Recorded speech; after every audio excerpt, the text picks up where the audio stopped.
It's Monday, तारीख 25 दिसंबर। मेरी Christmas आप सभी को। आज का न्यूज रैप हाजिर है ऑन एबीपी लाइव पॉडकास्ट। मैं मानसी हूं आपके साथ। टू बिगिन विद, सबसे पहले देश में क्या चल रहा है इसकी बात कर लेते हैं। मध्य प्रदेश में डॉक्टर मोहन यादव सरकार का पहला मंत्रिमंडल विस्तार आज हुआ। मंत्रिमंडल के पहले विस्तार में 28 मंत्रियों ने शपथ ली। इनमें 18 कैबिनेट और 10 राज्य मंत्री बने। शपथ ग्रहण समारोह दोपहर 3:30 बजे राजभवन में हुआ। बढ़ते हैं अगली खबर की ओर। Ratnagiri properties of Dawood Ibrahim to be auctioned off in January 2024. The 4 properties were confiscated under the Smugglers and Foreign Exchange Manipulators Act, that is SAFEMA, which included bungalows and mango plantations in Ratnagiri's Khed taluka.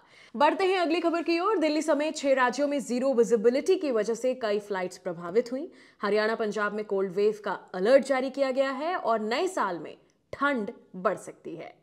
बढ़ते हैं अब global news की ओर। A plane carrying over 300 Indian passengers, which had been held at an airport in France since Thursday, has been granted permission to depart following an investigation into human trafficking claims, according to French authorities. अगली खबर की ओर बढ़ते हैं, जो कि Israel और Hamas से जुड़ी है। हमास इजराइल जंग के बीच इजरायली पीएम नेतन्याहू ने कहा कि गाजा जंग की भारी कीमत चुकानी पड़ रही, फिर भी लड़ने के अलावा कोई ऑप्शन नहीं। नेतन्याहू ने माना है कि हमास के साथ लड़ाई में मारे जा रहे उनके सैनिकों की संख्या बढ़ रही है, लेकिन वो युद्ध नहीं रोकेंगे। खैर, बढ़ते हैं अगली खबर की ओर। अंतरिक्ष में तारों और गैस से क्रिसमस ट्री बना है। नासा ने इसकी फोटोग्राफ्स शेयर की हैं। तस्वीर में तारों से निकल रही एक्स-रेज को कैप्चर किया गया है। रेज ब्लूज और व्हाइट लाइट में नजर आ रही हैं। इन तस्वीरों को चंद्र एक्स-रे ऑब्जर्वेटरी से खींचा गया है।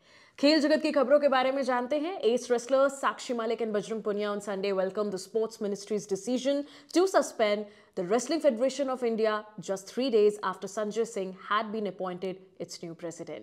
Malik and Punia were among those who slammed Singh's victory in the elections, given his proximity to controversial former president and BJP's MP Brij Bhushan Sharan Singh. अगली खबर की ओर बढ़ते हैं। इंडिया और साउथ अफ्रीका के क्रिकेट मैच से जुड़ी। South Africa दौरे पर टीम इंडिया की आखिरी और सबसे मुश्किल सीरीज कल यानी 26 दिसंबर से शुरू होने जा रही है। दोनों टीमों के बीच 2 टेस्ट की सीरीज का पहला मुकाबला सेंचुरियन में खेला जाएगा। टीम इंडिया साउथ अफ्रीका में अब तक एक भी टेस्ट सीरीज नहीं जीत सकी है और WTC फाइनल में पहुंचने के लिहाज से यह सीरीज बेहद अहम है। बढ़ते हैं अगली खबर की ओर। ऑस्ट्रेलिया और पाकिस्तान ने मेलबर्न में बॉक्सिंग डे टेस्ट यानी 26 दिसंबर को खेली जाने वाली टेस्ट के लिए टीम की घोषणा कर दी है। ऑस्ट्रेलिया ने टीम में कोई परिवर्तन नहीं किया है। दूसरे मुकाबले में पहले टेस्ट की प्लेइंग 11 को चांस दिया गया है। वहीं पाकिस्तान ने दूसरे टेस्ट के लिए 12 खिलाड़ियों का अनाउंसमेंट किया है। अब जानते हैं कि एंटरटेनमेंट में क्या चल रहा है। देश के rap singing reality show MTV hustle season 3 represent को अपना विनर मिल गया है। टीवी और OTT दोनों ही प्लेटफॉर्म्स पर महीनों से चल रही रैप म्यूजिक की ये प्रतियोगिता, ये कंपटीशन फिलहाल खत्म हो गया और दिल्ली के उदय पांधी विनर बने हैं। ये सिर्फ 18 साल के हैं। Bollywood actor Arbaz Khan and makeup artist Shura Khan tied the knot in a private and intimate ceremony on December 24, yani kal, and the actor penned a heartfelt post on the occasion along with 2 wedding pictures.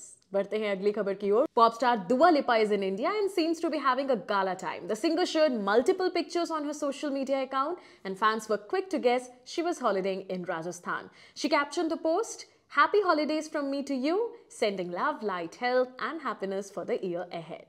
आखिर में market is close today due to Christmas. अब कल ही market खुलेगा और हम भी आपको कल ही मिलेंगे नई लेटेस्ट खबरों के साथ on ABP live podcast. See you tomorrow. Merry Christmas.